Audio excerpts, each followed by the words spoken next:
Now to discuss what's at stake is CTV's political analyst, Eric Ham. Eric, good morning to you.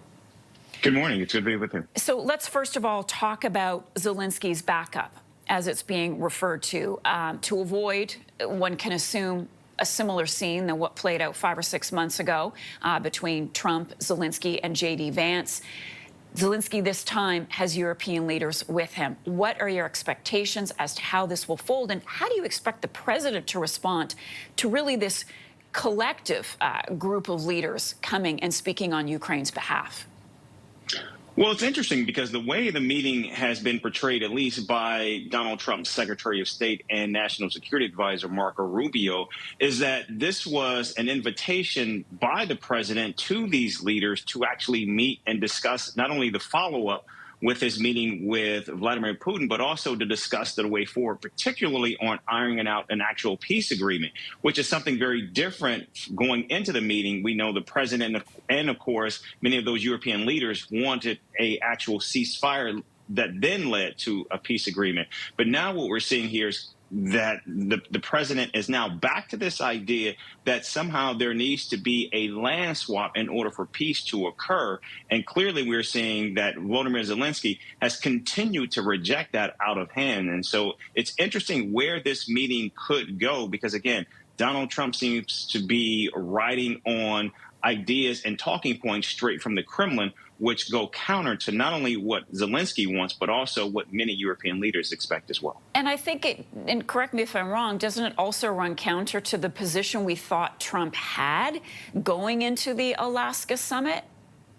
That's a really good point. Now, in the lead up to his meeting with the European and NATO leaders, prior to that meeting, he was actually pushing this idea of land swaps for peace. But when it was rejected out of hand, and of course, when that conversation took place with many of those leaders, the president seemed to be on the same page with many of U.S. allies. Now it seems after that meeting on Friday, things have changed once again. And I think the question now is, can these leaders, and it's probably why we're seeing so many of them with Zelenskyy, is again to try to move Donald Trump back to this position of an actual ceasefire and an agreement to begin working on a peace deal that does not involve Ukraine having to give up land in exchange for peace. And what about the idea of security? This was making news over the weekend. There was some agreement apparently made between Putin and Trump where Putin said, okay, we think that there should be some security, but we don't want Ukraine to be part of NATO. So what would that look like? What assurances could the U.S. give to Zelenskyy today and European leaders, not NATO, but NATO-style security?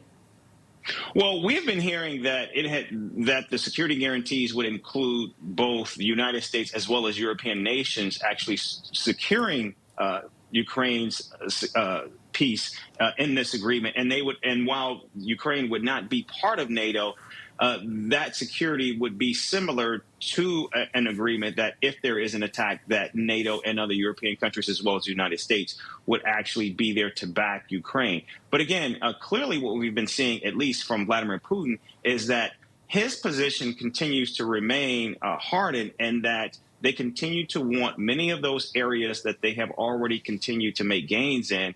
And of course, and what the exchange would be, it's still unclear, because right now it still appears as though Ukraine is actually giving up everything and Russia is conceding nothing. Can I get a quick final thought from you, Eric, to wrap up this conversation as to how the summit is being perceived as going down in Alaska? Heard Democrats over the weekend saying it was basically a fail. If anything, Putin was the winner, getting the red carpet treatment. How do Americans see it? Many see it as a failure. In fact, there is the thought that this was perhaps worse than even the Helsinki meeting, where it appears as though, once again, not only did Donald Trump capitulate to Vladimir Putin, but also gave up so much more symbolically in terms of how everything played out, with Vladimir Putin actually speaking first at the press conference, and still very little in terms of what were the tangible takeaways from this meeting on Friday. Eric, thanks so much. Good to see you this morning. We'll look ahead to that meeting today at noontime.